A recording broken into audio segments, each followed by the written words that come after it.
सौरभ और मुस्कान को फांसी होने जा रही है। बहुत सारे लोग सुन रहे होंगे और ये पहले सोच रहे होंगे कि सौरभ और मुस्कान कौन है।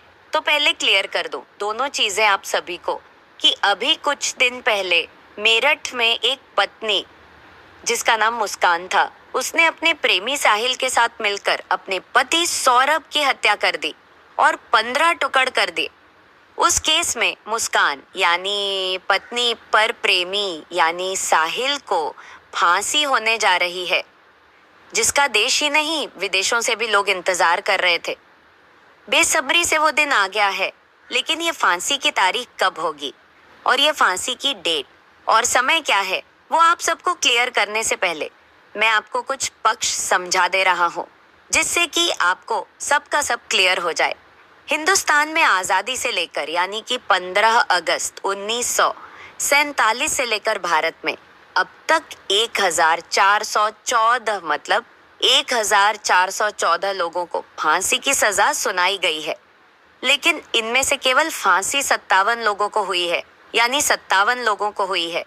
और स्वतंत्र भारत की पहली फांसी नाथूराम गोडसे को हुई थी और आखिरी फांसी मार्च 2020 में दिल्ली सामूहिक जघन्य अपराध, आपने सुना होगा, उसके 4 दोषी थे, उनको हुई थी। नाम से कोई मतलब नहीं है, इसमें शायद अक्षय, पवन और जो भी है नाम आपको मालूम होगा, उन चारों को हुई थी। यानी 20 मार्च 2020 को आखिरी फांसी हुई और पहली फांसी 1957 को ही।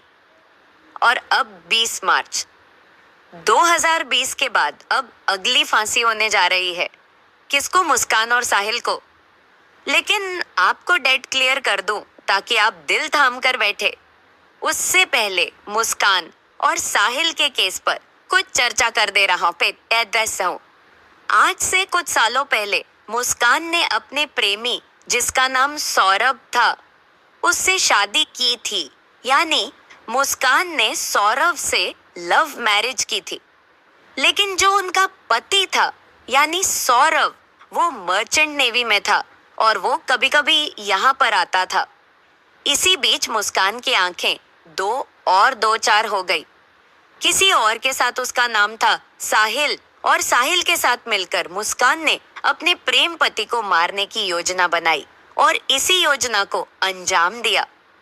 उसने मार्च 2025 में और अपने प्रेमी साहिल के साथ मिलकर अपने पति को 15 टुकड़े कर दिए और 15 टुकड़े करने के बाद उसको एक ड्रम लिया और ड्रम में टुकड़े डाल दिए और उसमें सीमेंट का घोल डाल दिया, जिससे कि वो जम जाए और उसमें से स्मेल ना आए और बाकी किसी को पता ना चले।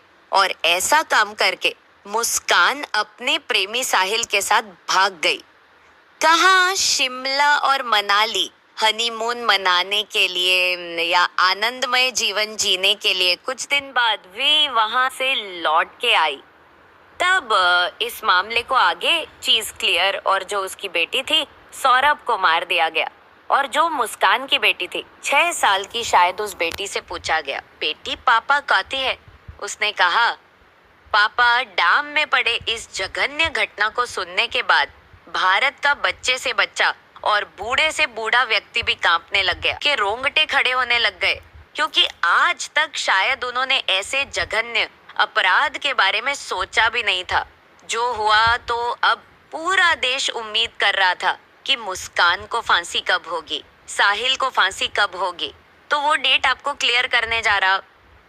पहली बात तो मुस्कान को जो फांसी की सजा हो रही है वो डिस्ट्रिक्ट कोर्ट से होगी या रट कोर्ट से होगी।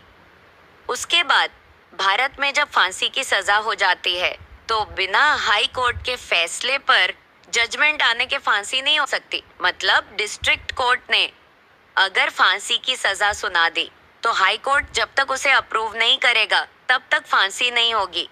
यानी मुस्कान को फांसी डिस्ट्रिक्ट कोर्ट यानी मेरठ कोर्ट के आदेश से नहीं होगी। उसके बाद इलाहाबाद हाई कोर्ट इस पर परमिशन देगा, तब होगी।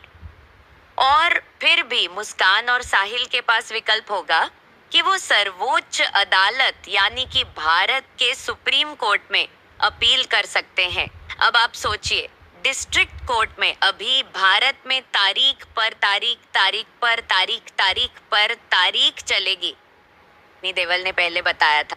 फिर उसके बाद उस मुस्कान इसकी अपील इलाहाबाद हाई कोर्ट में करेगी, वहां भी इसकी तारीख चलेगी कम से कम 40 तारीख। फिर उसके बाद सुप्रीम कोर्ट में इसकी तारीख पर तारीख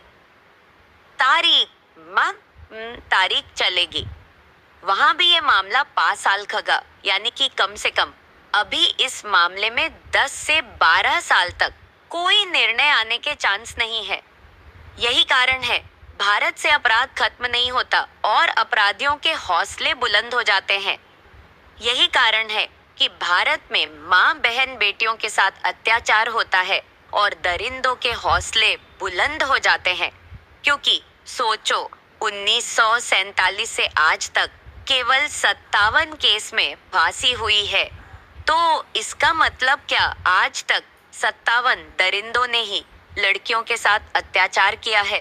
अत्याचार तो बहुत हुए हैं, लेकिन फांसी की सजा का इंतजार अभी बहुत सारे लोग कर रहे हैं। हमारा कानून इतना ढीला है, इतना लिबरल है कि वो अपराधी को फांसी के चंगुल तक पहुंचा ही नहीं पाता। इसीलिए भारत में अपराधी के हौसले बुलंद हो जाते हैं और आम आदमी जो निर्दोष व्यक्ति है वह ज्ञानी ने बेचारा डर के सहम की अपनी जिंदगी काटता है कि वो कहीं फंस नहीं जाए। ये वीडियो मैं सिर्फ इसलिए बना रहा हूँ ताकि आप सब मेरी बात से अगर एग्री है तो गवर्नमेंट तक मेरी बात पहुंचाए और उसे कहिए प्लीज कानून को सख्त से सख्त करे, ताकि आम आदमी बेहतरीन जिंदगी जी सके, अपनी स्वतंत्रता के साथ रह सके और अपराधी के हाथ पैर कांपने लग जाए और अपराधियों को इतनी तगड़ी से तगड़ी सजा दे सरकार, ताकि आने वाली पीढ़ी भी अपराध करने से पहले 500 बार सोचे।